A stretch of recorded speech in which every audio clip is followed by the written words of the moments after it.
More buxom girl in a bikini and swimming pool in that video, but I'm not complaining, Blake. Thank you, TV's Blake Wally, for that video. Hi, Blake Wally, the producer, is losing ground rapidly every week. Need better stock footage, right? Good morning, good afternoon, good evening, wherever you may be across this beautiful blue-green globe of ours. And welcome to Real News Live. It is a Toxically Masculine Tuesday with the usual crew. Special Thanksgiving edition, as you can see from the new Thanksgiving decorations, even though it's not Thanksgiving until next week. Thank you for being here. We appreciate each and every one of you. I'm your host, Mike Bara, in wet, rainy, chemtrail, Las Vegas, Nevada. Joined as I always am by the usual crew on my immediate right, stage left, whatever you are, Dr. Brooks Agnew, the man with whom you cannot emerge smarter after spending 4 hours in a car with. Brooks, how you doing tonight? And what's the status of the house? We're all excited, waiting to know. Well, it's a good week. We closed on Friday, and I slept my first night in my new house last night. That is awesome. That's awesome. Fantastic. So will we maybe by next week be seeing you from the new podcast? Spectrum goes through and installs my internet tomorrow. We should be live maybe Wednesday night. Now, are you getting the fiber optic internet or anything like that? Yeah, 1 gig connection. 1 gig. That's awesome. And they're supposed to have that here, which would help a lot of the problems we have on this show all the time. So hopefully we'll get that soon. Also joined tonight, of course, by the man right down there, of the TV's Blake Wally, the owner of the Lickety Split, the finest strip club in all of Nashville, Tennessee, which is saying something. And guys, I'm just going to tell you, there is no better town in the country to go see naked sixes than Nashville. All the girls there are the same. They're all cowgirls. They're all sixes. Hi. Yeah. Blake Wally, TV's Blake Wally. How you doing today? What's up with you, and what are you drinking? Doing well. It's great to be here in Nashville, here in the Neon Lounge, and I've got the staff working hard for the after party, so everybody's invited. Just let me know. We'll waive the cover for everybody that's a fan of the show. So come on. All down. right. Yeah. And of course, the final member to be introduced tonight, but by no means the, what do they call it? The what's the last leg of the relay team? What do they call it, Blake? Why can I not remember that? The anchor leg. Steve Doran, the trail boss from nowhere, Fuckville, Arkansas. Steve, how you doing tonight? What are you drinking, and how you been? I've been great, and as we were saying before we went on the air, the night before last, it was like 32 degrees, and I had the wood stove going and the fireplace going, and today it was 85 degrees, and I'm going to throw Mike under the bus because every time he breaks a nail, stubs his toe, skins his knee, we can't do the show. Now, I wrenched my back pretty good today, and yet here I sat, being a man, making my commitment to the other 3 members of the panel. Right on. Are you actually trying to say that you are more dedicated to this show than I am? Yeah. Yes. Okay. Well, hang on to that for me, would you? Because you can't do anything to me from this far away. You can't. No, I can't. And I wouldn't anyway. Yeah. Okay. So, guys, again, don't forget to like, subscribe, super chat, and Rumble Rant. We appreciate that very much. It helps everything get going, and we got to get enough super chats going that I can pay these guys. Although I don't really want to. I'd rather keep the money for myself. But They all deserve it. So when we build up the audience, we'll get it all. Like I said, right now, and I've said this before, our pay is grief and misery. He threatens us when we're off the air with suspension, all kinds of stuff. Yeah. We got the sexy snake. We got Steve. It's definitely toxically masculine. All right, guys, let's get to the news. What the hell's going on in the world? Well, there's just a little bit of stuff going on tonight. Let's go check out. There was a vote this evening on releasing the so-called Epstein files. Here's the coverage from CNN. On this vote, the yeas are 427, the nays are 1. 2/3 being in the affirmative. The rules are suspended. The bill is passed. Without objection, the motion to reconsider is laid on the table.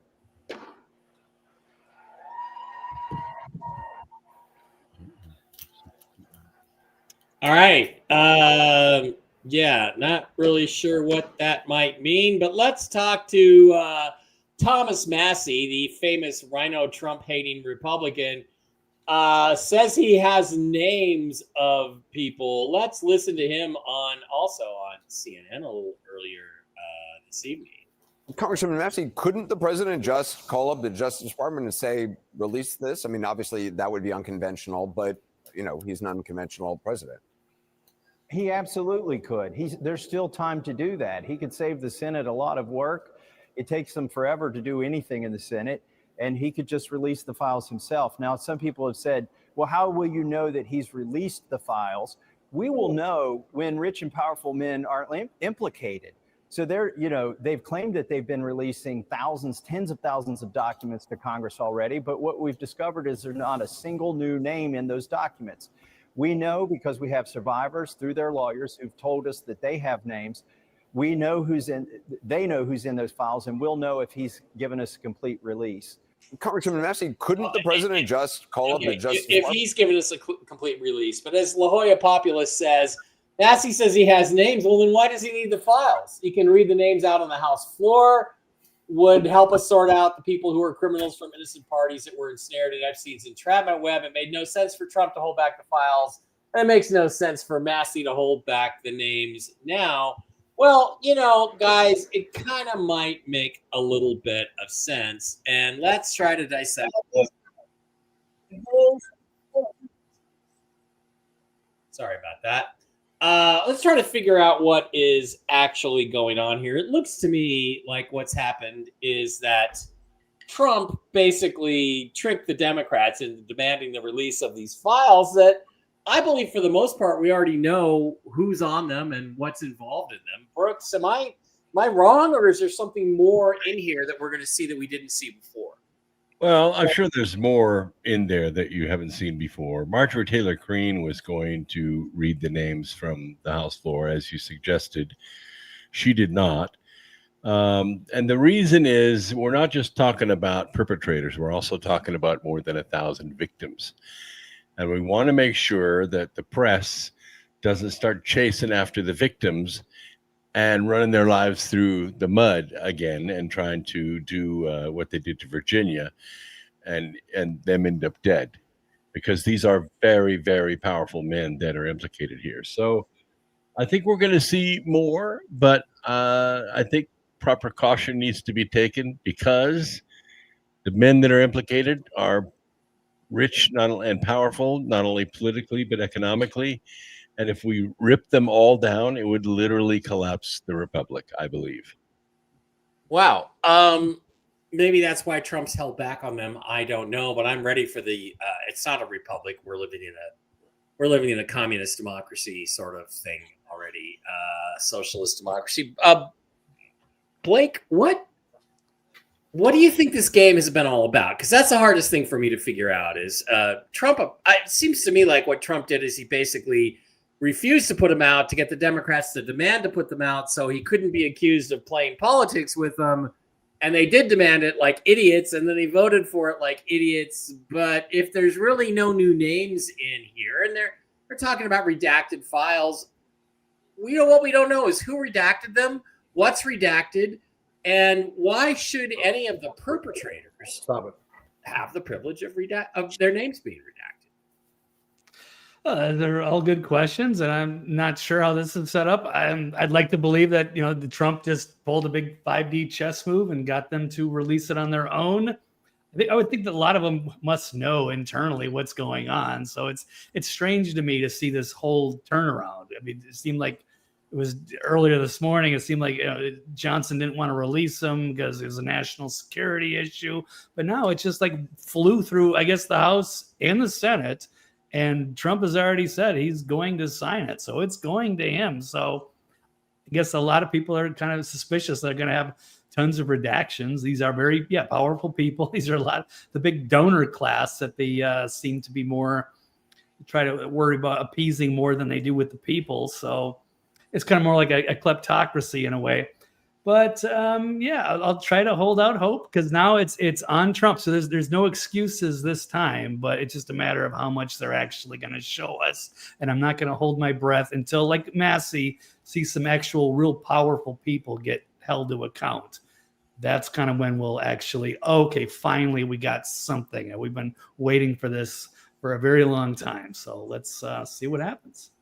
Yeah, there was one obscure congressman who didn't vote. I don't even remember if it was a Democrat or Republican. I think it might have Clay Higgins. been Higgins, who is what now? It was Clay Higgins. I don't know which party is he from. He is a Republican. Republican. That's what I thought. Okay, so what the Democrats appear to be saying now, Steve, is that the Epstein files have been altered. They've been redacted. And they actually didn't, they had no interest in releasing them when Biden was president. Then they started screaming to have the files released because Trump hesitated on it, which may have been a ploy to get them to demand it. But now they're claiming that the files don't matter because there's not enough information in them. Well, if the files are the same as they were 5 or 10 years ago, then it really wouldn't make a difference. But there's something that's been put out recently. A couple things that have happened today, which is that on the floor during the debate, a Republican senator, I forget who it is, brought forth some emails and documents which showed that Jeffrey Epstein on or around 2012 was invited to the Barack Obama White House, had meetings with President Obama, and that Hakeem Jeffries, the soulless, dead eyes Democrat minority leader, the genocidal maniac, the guy who looks like death itself, death incarnate, was really into Jeffrey and really wanted to meet with him about, maybe getting some donations for his political campaign. And so it looks to me like Democrats are kind of implicated in some of this stuff. And by the way, this is 5 years after Jeffrey Epstein was tried, made a plea deal, admitted to being a sex offender, and was marked as such after Donald Trump turned him in. So it seems to me that the Democrats are more exposed on this than the Republicans. But let's start with, do you think there's going to be anything earth-shattering in this? Well, I think they've had more than enough time to come out with the information. Again, to me, it's just another smoke and mirrors ploy. And as far as redacting the victims, that's easily done. It's not rocket science. Anytime that you have victims of a crime, especially if they're underage, and they were underage at the time of the crime was committed, all of that stuff could have been taken out very quickly. The documents could have already been released. I think that they have also removed some of the key players. And unlike Brooks, if the government collapsed over it, good. Let's start from the ground. Let's build it from the ground up again and get rid of these pieces of shit and start over again. I'm so sick and tired of them, being the elite class and getting a pass on these heinous crimes and stealing from the American people. I want them all to not only go to prison, I want them under the prison, and I want them to suffer for years and years and years and think about what they did. It has to go to the Senate now. It already did go to the Senate. I believe it's already passed the Senate and it's on its way to the president's desk. But I'm not confident that there's going to be any big names come out of it. It'll be the same old thing. They go after the little guy, and the big guy's going to pass. Yeah, I don't think we're going to get Anthony Fauci. It'll be people that you never heard of. Yeah, I certainly wish we did. What do you guys think about this scenario? It's been pitched by Megyn Kelly and others. It's been pitched that, well, Jeffrey Epstein wasn't really a pedophile, that he liked teenage girls young, between 14 and 18 is what they say. And that, that's not that abnormal, but it is illegal, right? That's what Megyn Kelly said. That in reality, wait a minute. And then in reality, what's really this is all about is that it was just a prostitution ring with mostly girls that were over 18 and doing it voluntarily, or that he ran an exploitation ring of younger girls, 18 to 22.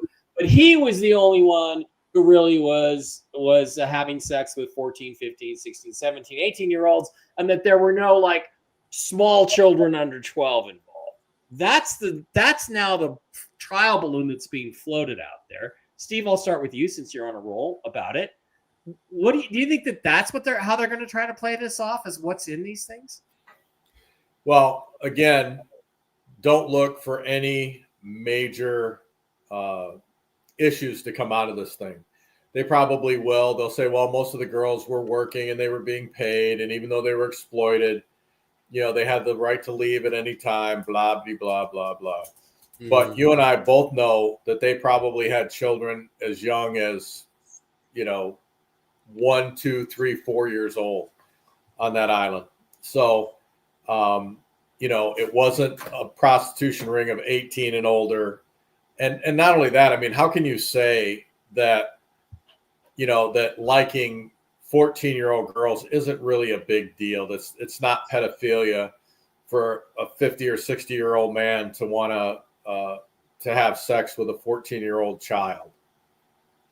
That's just I wouldn't say that, but other people are saying that. I'm just saying, even with Megyn Kelly, that's just ludicrous. I mean, she's got daughters, I think. How about her 14-year-old daughter goes and has sex with the 60-year-old guy next door? How's she going to feel about that? Yeah, exactly. And, I'm Laura's saying it's still rape, but again, there's a reason why they classify it as statutory rape.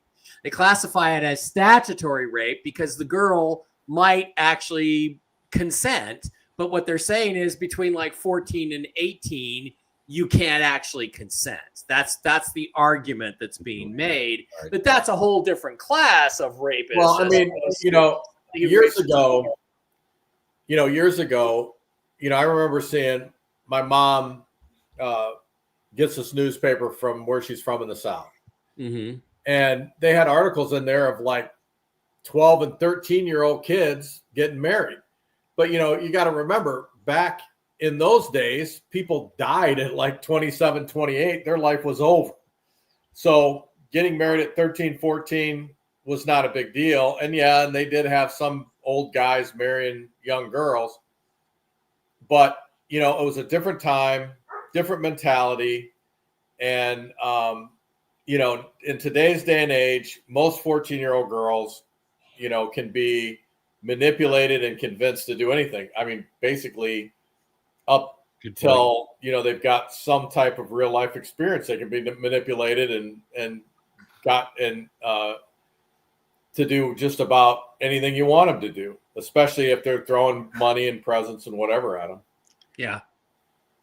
Brooks? Well, you have to understand that probably none of these girls were abducted. They were recruited. Right. And usually what happens is Ghislaine Maxwell or some other glamour girl goes to the mom and says, your daughter's very beautiful. She's got great talent. We'd like to do a photo shoot with her on Jeffrey Epstein's private island. She's going to meet a lot of rich guys, going to have a lot of opportunities. She could get into movies. She could be into modeling. Sign these release forms and let your daughter come with us, and she gets to keep all the clothes. And the mom just goes, don't worry, baby. It's only going to hurt for a little while. You go on. I've watched these beauty pageant moms. They make you want to barf their little kids 5, 6, 7 years old Yeah. and dressing them up like women. Go on, baby, go on, shake it, shake it. These moms are sick people, and they sent their daughters in to do this. Now the daughters get abused, and years later, when they try to get married and have normal lives of their own, all this stuff comes back up. All this molestation comes back up. So that's why they're trying to say something. Now, I heard today that the FBI has combed through these files and has already tampered with the evidence. Yeah. So you're probably There's right. there's no question about that. Yeah. So do you think that, again, Blake, how do you feel about this? It does seem to me that the spin is being put out there that, oh, Jeffrey Epstein liked young girls, 14 to 18, but that's not as bad as if it was little tiny girls or under 12 or whatever, that they're trying to spin it this way. Yeah. And that it was really just a prostitution ring catering to rich, famous men. That's the spin they're trying to put on it. Yes, Brooks. By the way, somebody in the chat room asked an excellent question. Laura White says, where are the dads of the little pageant girls? Well, but they're gone. Yeah, that's why Single these moms. girls. Exactly. That's why the girls are so easy to exploit, because they don't have a dad and they don't get the male attention, so they're looking for it any way they can get it. That's why they're so easy to exploit, and what makes this so sick. So, already the former head of the Harvard, I don't know, some school or some fund or something, has resigned because he was apparently named in these things. Do you think, Blake, it's just going to be like Steve says, that there's just going to be a few small fish that are going to fry, and the rest of the big hitters, the Bill Clintons who went to the island 26 times? Look, if there's a prostitution ring of 18-year-old girls there, Bill Clinton didn't go there 26 times for the clam chowder. Okay, let's just face reality. Well, let's face reality. I'm telling you, all of those congressmen and senators would not have voted to release the list if any of their donors was on it. If anybody that higher up in the Democratic Party, et cetera, was on that list, they'd have voted no. Do you think that they're really that stupid that they think there's something implicating Trump in it, Blake, and that's why they voted for it? Brings me to that question. Or do you think that they just know that there's a cover up in this thing? Well, I think it's easy for them to try to connect the dots, because there's clearly an association there with Trump and Epstein that everybody can see, and so they're hoping that there's something there, much like they did the Russian investigation, Right. and just went on a fishing expedition to try to link them to something. So yeah, this will be interesting to see how it sorts itself out, and what they're going to include and what they're not. They're going to have to find a few people that they can, I guess, don't mind destroying if they can, or who knows, maybe they're already dead. Because I've heard some of like that. So, like, there was like some high profile person like in England or something that was caught up into it, and they're just it would be such a huge issue. They could never release their name until they're passed away. So there could be stuff like that in it, especially if like you got royalty or just huge people, the national security things like they're saying, or prime ministers of various countries. There's a lot of people we can go through on that list that could be there. But Prince Andrew was thrown to the wolves by his Yeah. brother, King Charles. So, but Prince Andrew we've known about for 10, 12 years. I don't want Prince Andrew. I want Schumer. I want Epstein. I'm not Epstein. I want Fauci. I want the people that we have not admitted were on the list. I want Stephen Schiff and Chateau Marmont, Steve. I want that. That's what I want. Doesn't look like we're going to get it. It does kind of feel like this is a bit of a whitewash, does it not, Brooks? Well, it does. And I think that probably what happened is the Congress critters looked over to the FBI advisor in the corner, and he nodded, and they said, okay, I vote for it. They've expunged all the important names out of there. The FBI is famous for tampering with evidence and intimidation, witness intimidation. And I think they've had plenty of time. They were the first ones on the scene, and they made sure that their donor class was protected. Okay, so let's move on now to the next issue. I don't think we're going to get much out of this. I think the Epstein files are going to be a big nothing burger. But I'm quite curious to see if they match up with the flight logs, which they will probably. You'd be surprised how stupid they are. Okay, well then, because then Clinton would have to be on the list. Yes, yeah. Bill Clinton would, and Bill and Hillary Clinton refused to appear before there was a congressional subpoena issued.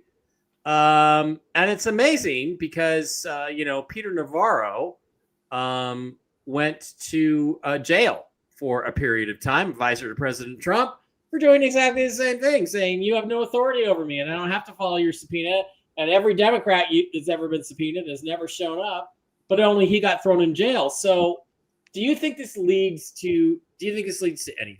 Do you think that Brooks, do you think that with Bill and Hillary refusing to appear before these committees, these subpoenas, do you think there's any chance Bill and Hillary get thrown in jail?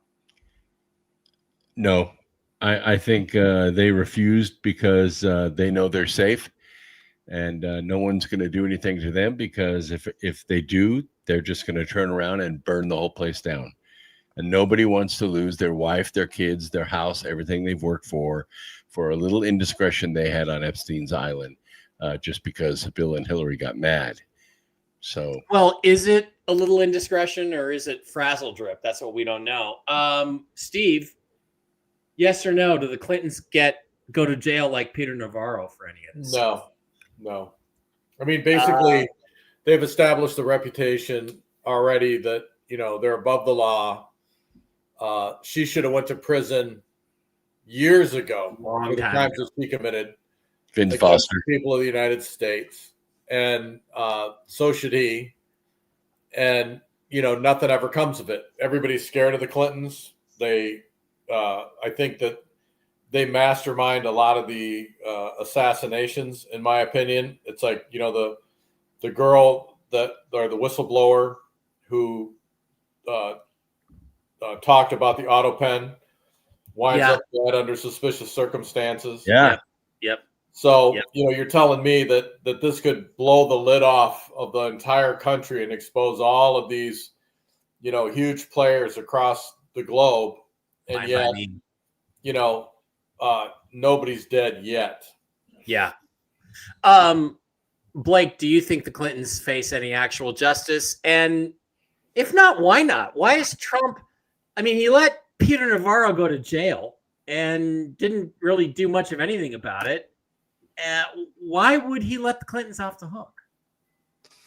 It's a good question, because he definitely did want to lock her up, and we were kind of hoping for that in the first term, and it never transpired. And I don't think it's going to do anything again this time, unless the only way would be to really expose something, whether it was Vince Foster or the Frazzle Dazzle or something else, or the Benghazi or the Bill Clinton flight logs. There's a lot of things, but until that, the dam breaks on that, and even the liberal media has to cover it, and finally the public is outraged, then they could do something. But they have to destroy them politically first, which is going to be a challenge because they have so much power and influence in the media. So I'll say probably not. All right, so let us move on to the next issue, which is that a federal judge has struck down Texas' new redistricting map, which adds several Republican seats to the Texas congressional districts and alignments. And the reason he gave, or she, or whatever the hell it is, I'm surprised, is Jeffrey V. Brown. And he said, basically, we preliminarily enjoin the state from using the 2025 map. The court orders that the 2026 congressional election in Texas shall proceed under the map that the Texas legislature enacted in 2021. And he says the reason why is because Greg Abbott said it was specifically about race, which, okay, there's a few good points here that need to be made. And I'm going to get to you on this one, Brooks, first. First of all, no, he didn't. Greg Abbott never said anything like that. Neither is anybody else involved in redrawing these maps. Nobody said that. Secondly, you have no fucking power to tell the state of Texas how it's going to draw its congressional maps. None. Literally no jurisdiction.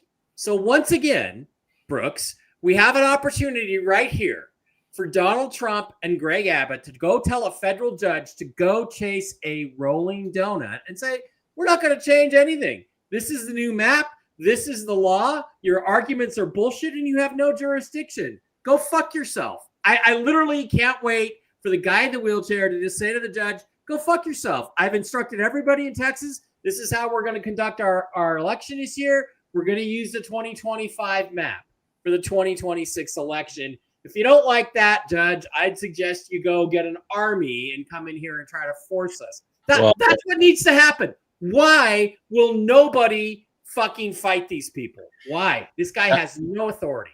That's what it boils down to. It goes all the way back to Jefferson. Jefferson didn't like some of the decisions that the court made. And he said, so you've made the decision, now enforce it. And that's when they back down because they don't have an army. There's nothing they can do. It's interesting to note that they didn't say nothing, zippo, about the gerrymandering in California to do exactly the opposite, create new voting districts based on race. They didn't say anything about that. They didn't say anything about Chicago. They didn't say anything about New York. They only said something about Texas, which shoots holes in the entire thing. Yes, Trump's weary of it. 440, now 6 lawsuits against the Trump administration. But the Trump administration is winning a lot of these. And the Supreme Court is very shortly going to step out and say, you do not have jurisdiction. You cannot do that. So they're going to do it again. And I believe it'll happen this week. The Supreme Court will come out, they will step out, and they will stop this judge. I got a better idea, Steve. Let's arrest the judge and throw him in prison for the rest of his natural life. How about that? Because he knows what he won't get an argument out of me. Is illegal. How about that? Well, I mean, let's face reality. Why do we elect people and put them in positions of authority if we're going to let these, rinky-dink judges across the country try to legislate from the bench? I mean, that's not their job. And, for them to come out and say, you can't do this, you can't do that, especially with the state, because, you have states' rights and they have no jurisdiction to come in and tell a state what to do. So, I mean, unless obviously it's a violation of civil rights, but there's no violation of civil rights here. So he or she, whoever did it, needs to shut up and go away. He literally made up a fake civil rights violation so he could rule on this to stop. Right, but it has to be brought before him. You can't just, as a judge, read the newspaper and see something you don't like and rule on it. It has to. I mean, there's a process. Yes, that is correct. And even more than that, I mean, they could basically they could watch this show and go, oh, these guys are unconstitutional, shows off the air. I mean, they could, go that extreme as long as people allow them to do so. And Trump, these states need to stand up to these federal judges and, tell them exactly what you said. Yeah. The Clintons have been executed. Yeah, sure they have. Exactly. And what I don't get, Blake, I do not get, why won't Trump pick a fight with these motherfuckers? Why doesn't he just say, look, this is not how the Constitution says the country works. You don't get to tell Texas how they handle their elections, how they draw their congressional maps. You can't prove any violation of anybody's rights. It's none of your business. And even if you could prove that, it's still not your business. It's the Texas State Supreme Court's business. Not because the Constitution says the states run the elections, does it not? And why won't Trump just pick a fight with these motherfuckers? Well, he's got a lot on his plate, but at least he should put out Stephen Miller would be good a choice, and they got some plenty of competent people in Texas that could set this story straight and explain that to the people. So I mean, Trump can't fight every single battle, but yeah, that's something that I totally agree. It needs to be done. We have these activist judges that are acting as obstructionists. I had no idea they had that much power, or at least they're trying to give everybody, the illusion that they have that much power. So yeah. It's time to push back. And it seems like they're just terrified of losing elections and losing their grip on power, and they're pulling these desperate maneuvers, and it's time to push back. Here's the thing. Trump doesn't need to really do anything other than to come out and say exactly what I just said, which is, first of all, before I get to that, the liberals and the news media have done a really good job over the last 50 years of convincing people that the Constitution says that the courts get to decide what the law is. They don't. That's not the way the country's set up. What it's set up in is that the president, the Congress, and the courts have to all agree on what the law is. That's how the system is set up, okay? The judges do not have this authority. They've completely usurped the authority. Thank you very much, Troy. And that's, again, all Trump has to do in response to this is to go to the press and say, look, this is very simple. The judge has no authority to rule on this. The judge is not involved in this. The judge's ruling is baseless, and the judge's ruling will be ignored. And Biden just ignored him. Yeah, he just ignored him. He just ignored him. He didn't address. He just ignored him and did what he's going to do anyway. Yeah, I mean, personally, if I'm Governor Abbott, I just say, oh, that's great, you ruled that, but we don't care. We're proceeding as usual. If you don't like it, invade. I dare you, judge, to send federal troops in here. You want a war? Fine. That's what somebody needs to do. And just tell these judges to go chase a rolling donut. What? Why won't anybody fight with these motherfuckers? I don't get it. It's go crazy. That's what Jefferson said, and Jefferson won. Trump is compromised. His grandchildren are Israeli citizens. No, they're Americans, actually. Jared Kushner, last time I checked, was an American, a Jewish American, but an American. So I don't believe he has to. Does he have dual citizenship? Any of his kids are dual citizens. Does Kushner have dual citizenship? I'm not sure about Kushner, but I don't think any of his kids do. Okay. Yeah. All right. So another thing that happened this week is that the FBI, some information came out really in the last couple of days on the man, woman, tranny thing that tried to assassinate President Trump in Butler, Pennsylvania.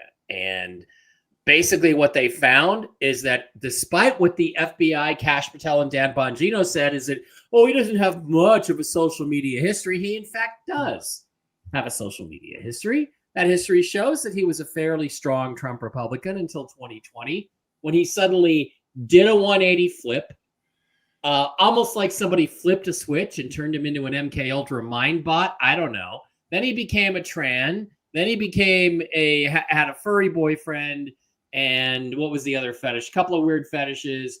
All this shit comes out. And he, all of his rhetoric was Trantifa murder rhetoric to kill people like Trump. So he clearly is transsexual or likes trannies. He clearly used that as a motivation, as a reason for trying to kill President Trump. And yet nobody on the FBI side of this actually had anything to say about it. I hate to bring on Benny Johnson, who I think is completely worthless. But let's just get a little bit of this video. This guy was a freaking weirdo. We have commentary after our show on Friday from Kash Patel. And I have a take on this. It's hot or not, I don't care. It doesn't matter to me. What you think, it's true. And this is my take on it. Let's pop up what Kash has to say here. So after learning all of the new available evidence on Thomas Crooks, which had to be released by independent sources and independent journalists, sleuths, whistleblowers, and fact finders, Kash Patel came out and said over 480 FBI employees were involved in the Thomas Crooks investigation. That's a lot of employees. They conducted over 1,000 interviews, addressed 2,000 public tips, analyzed data extracted from 13 seized digital devices, reviewed 500,000 digital files, collected, processed, synchronized hundreds of hours of video footage, analyzed financial activity from 10 different accounts, and examined data associated with 25 different social media online forums. So what's the so it's that's a lot of data. What did you find? The investigation reveals that Crooks had limited online and in-person interactions, planned and conducted the attack alone, and did not leak or share his intent to engage in the attack with anyone. Okay. My problem with all of this, and you know that Cash is a friend of the show, and he's been on our program before. My problem with all of this is that you are operating not from a position of power here. And it's not Cash's fault. I'm just trying to be as fair as I possibly can. The FBI has lied to us so many times, including on this case. Cash Patel didn't break the FBI. It was well and far broken when he got the helm and he got the reins. But it is up to Cash Patel to run a functional FBI. And in order to do that, you have to have the trust of the American people. If you don't have the trust of the people, well, then all of society atomizes. The institutions that govern us must have a modicum of trust in order to function. And so it is the imperative for Cash to get that trust back.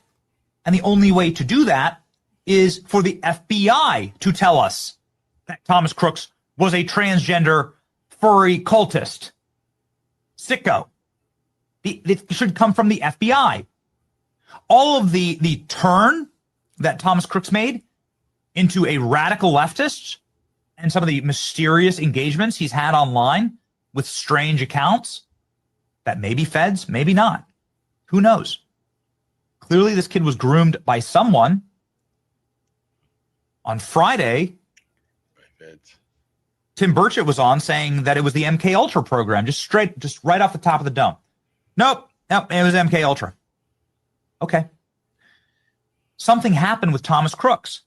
The they, them pronouns and degenerate pornography habits of terminally online and warped people is very important to this story. And so you have to be out with it. You have to tell the American people first. Don't let it be spoken out from under you, because then it looks like there's more things being hidden. Goodness gracious, look at this mountain of evidence they have. Okay, so let's stop it right there. He is dead right, and for once, that's some good content from Mr. Vanilla there. But, Steve, why are they lying to us or bullshitting or covering up and saying he has a limited online presence when this guy was... I mean, the people he was talking to, some of them are ex-FBI. They're associated with FBI. Is Cash just trying to cover his own ass? I mean, he wasn't there when all this stuff happened, when this investigation started. Why are they not telling us the truth about who tried to kill President Trump a year and a half ago? Once again, they're trying to keep us in the dark. They don't want us to know, just like with Kennedy, that there was government involvement, that they, used him to do their dirty work. I'm talking about the shooter or supposed shooter. I don't believe he was the shooter either. But, and so Cash is part of the cover-up, because it would be so easy for him to go in there and say, look, I wasn't here. I wasn't in charge. These agents are clearly lying in their reports. We know that there's more information out there. And let's face reality, with technology the way it is, they can go back and they can find every email, every text, every phone call, everything that he ever did online, probably from the time he got online. So, for him to go along with the BS report just shows that the FBI is still broken, it's not going to be fixed, and it's still corrupt. Steve, you are a security expert, former special forces guy, red, white, and blue, true blue cop. Yep. Do we even need the fucking FBI? Not really. No. I mean, if I were to, I would. If you can't trust the FBI, the whole thing comes apart. Why? Well, if I were king, what I would do is I'd get rid of all the agents. I would have I'd keep the lab. I'd keep, certain liaison people. I'd totally disarm them. They would not be allowed to carry guns or make arrests anymore or have SWAT teams or anything like that.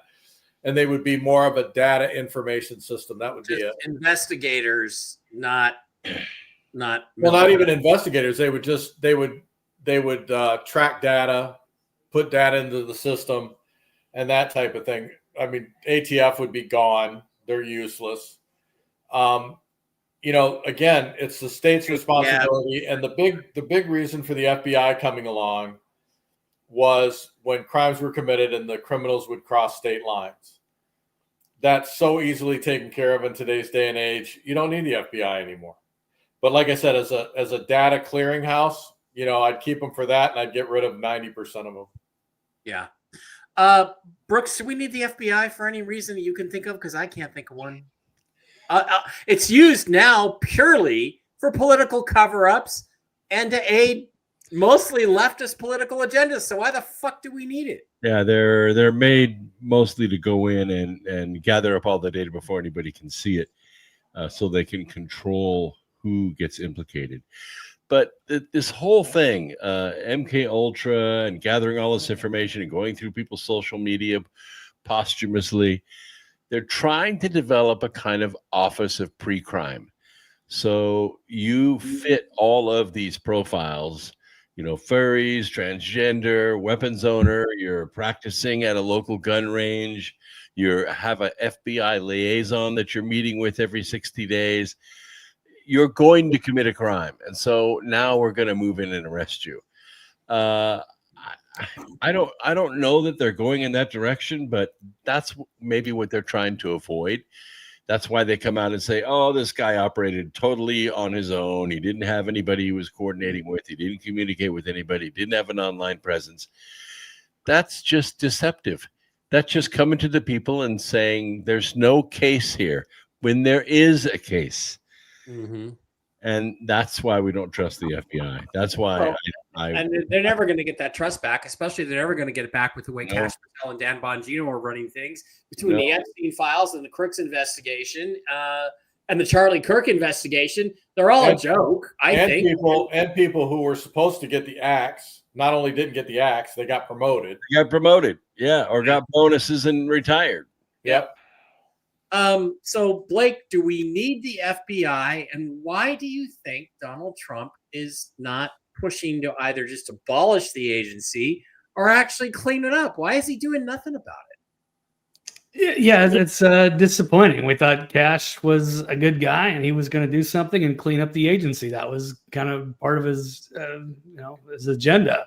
So he botched this one. We also did the Epstein thing when they tried to, not only the binders with AG, but I mean, with they released the footage from the jail cell and they just threw it in our face like that, like we were all idiots. So yeah, that's several reasons there why we should get rid of them. They're just not serving the people. And it was, kudos to Tucker Carlson for actually doing some, real investigative journalism and bringing up this revelation. I don't know if Benny said his name, but I think that's kind of where it came from. He put out a big report. And so Cash, instead of just bringing all this stuff out like he should have months ago, he waited until he was forced to after Tucker humiliated him. And then he was forced to admit some stuff. So it's refreshing to see like Tim Burchett or, I don't know, General Flynn. But it looks like he's definitely – the reason they don't want to say anything is because he's a deep state asset. And all the stuff that he put out online was like super violent. If any of us said anything like that, they would have they've been under doorstep time ago. Right. And by the way, Cash, your girlfriend is a Persian honeypot, just so you know, in case you didn't know that. All right. So once again – by the way, just to confirm everything, it was Lawrence Summers, the president of Harvard, who decided to step down amid his ties to Jeffrey Epstein's child trafficking network. And I think that's what a lot of this is going on here, is that Trump is letting guys get away with this. I think he's saying to them, if you step down, we will not tell people what you really did on Epstein Island. I just don't. Well, Epstein donated millions of dollars to that guy's Harvard fund. Yeah, the Harvard what is it, endowment? Yeah. So it's just sickening. All right, one last issue before we get out of here tonight.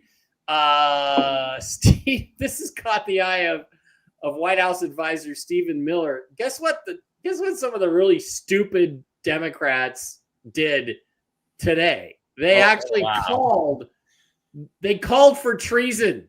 They encouraged members of the military and intelligence communities to commit treason against the president of the United States. Let's actually watch this video.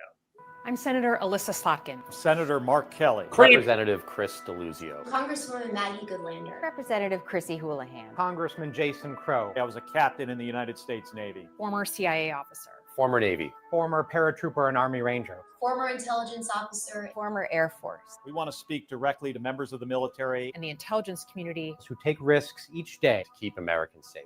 We know you are under enormous stress and pressure right now. Americans trust their military, but that trust is at risk. This administration is pitting our uniformed military and intelligence community professionals against American citizens. Like us. You all swore an oath to protect and defend this Constitution. Right now, the threats to our Constitution aren't just coming from abroad, but from right here at home. Our laws are clear. You can refuse illegal orders.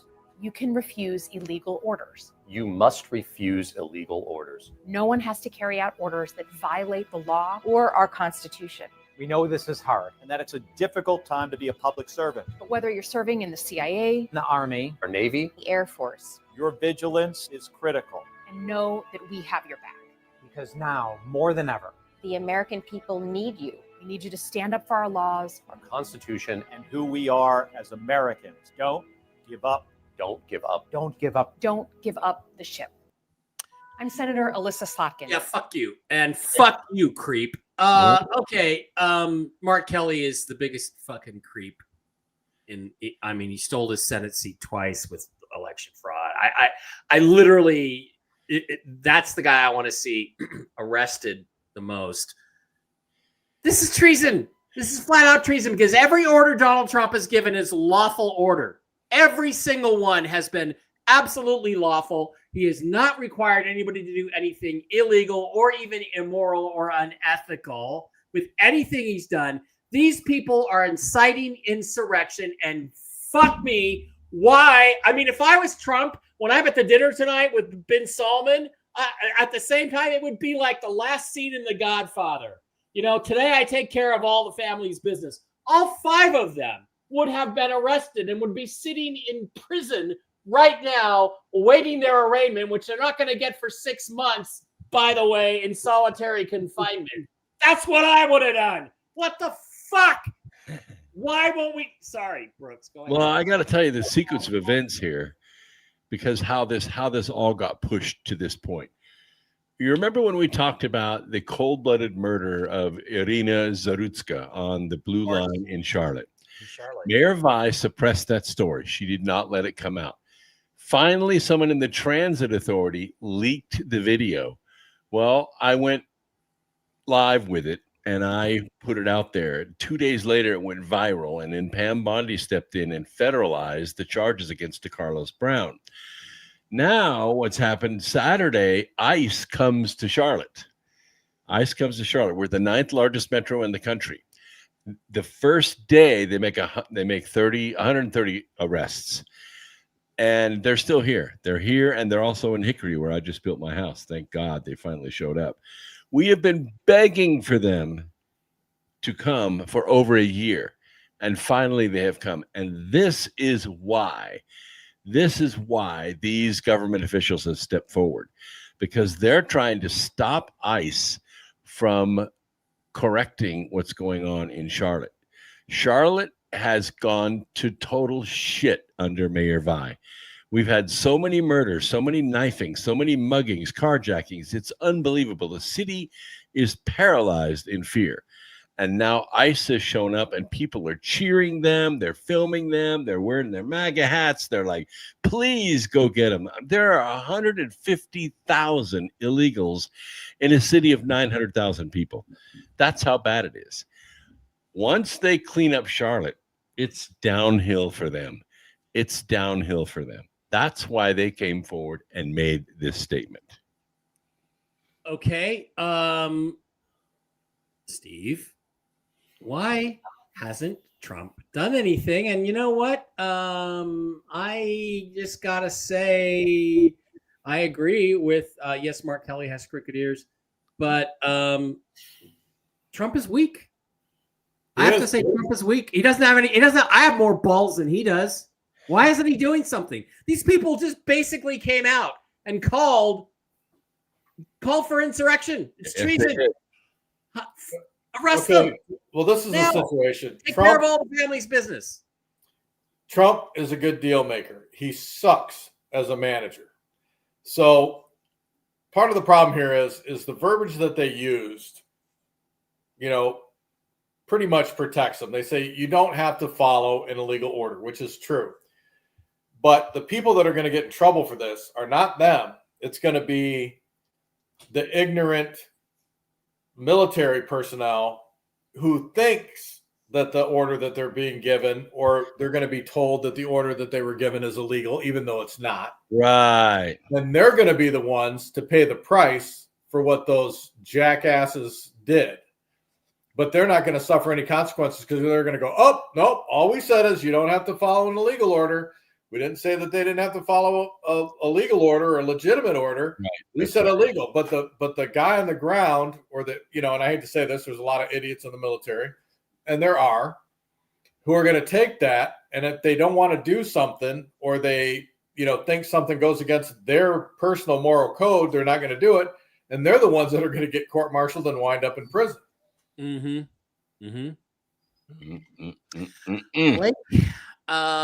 Look, they're basically encouraging rebellion within the military and intelligence communities. Yep. And I don't see how they're still walking the streets, especially Kelly. God, I'd love to see him thrown in prison for, you know what, Mark, we're going to bring you to trial in exactly the same time as the longest January 6th prisoner had to sit in prison for what we now know is a completely fake state event. But go ahead. But when you look at members of Trump's cabinet and where they came from and what, who their mentors are. Yeah. They're some of the worst people in the world, and they're the ones advising him on what to do and how to do it. Why is he listening to their advice? Why is he listening to their advice? Does he not understand these issues himself? Of course he does. Oh, I understand that, but he's got all these people saying, "Oh, if you do this, they're going to do that." Blah blah blah. I'd be like, "Great, you're fired. Get out of my face." But if you're going to appoint a staff, okay, if I'm going to appoint a staff, I'm going to go out and get people who are untainted. Maybe they haven't even served in government before, but they give good advice. They know exactly, how to correct things and how to move this country forward. I'm not going to appoint people who have been a part of the system for all of their professional career. Right. And that have proven themselves to side with the enemy. Yeah. And he's done that. And like I said, he's a good deal maker. He sucks as a manager. Well, then why don't you hire a consigliere? I agree with you. I agree with you 100%. Somebody to take care of family's business for you. He's not doing it. Mm-hmm. Blake, any thoughts on this particular issue? Because as you can tell, it's got me a little bit riled up in my right. Yeah, absolutely. I mean, maybe he doesn't consider any of these breaks, threats. But I mean, I don't know if that qualifies for the subversion. Trying to think if there's something they could get him for, because they are in a way just kind of undermining and sabotaging the administration. So, and obstructing with with the agenda. So I don't know what they can do, especially when they're like intel assets. So I don't know. Maybe they should be investigated and see where their loyalties are. I don't know. It seems like they're compromised, and they're somebody's pulling their strings, and they're trying to attack Trump, and he's not doing anything. They are encouraging the military and members of the intelligence community, they specifically mentioned CIA, do not cooperate with the president's orders. Yeah. Okay. That's as clear a thing, an example of insurrection as I can think of.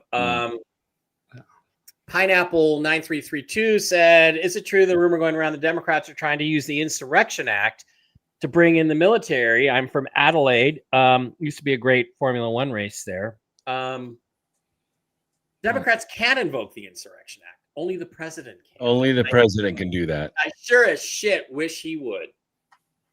So, anything else you want to add to that? No? All right, guys. That is going to do it. Thank you for being here. We appreciate each and every one of you. Thank you for the super chats. That's really cool. Oh, yeah. I would say thank you for the Rumble rants, but there weren't any on the Rumble side. Thank you anyway. I will be back tomorrow with Jen for Real News Live with Mike and Jen, Tell the Truth Wednesday, and then Whiskey and Wisdom tomorrow night. I think we're actually going to do it this time. And so once again, just, thank you guys for being here. I'm here. Hang on a second. That green screen. There we go. Thanks for being here. We'll see you next week. It's going to be Thanksgiving week here in America. For those of you who are from out of the country, that's a very important sacred holiday here where we feast and celebrate the production.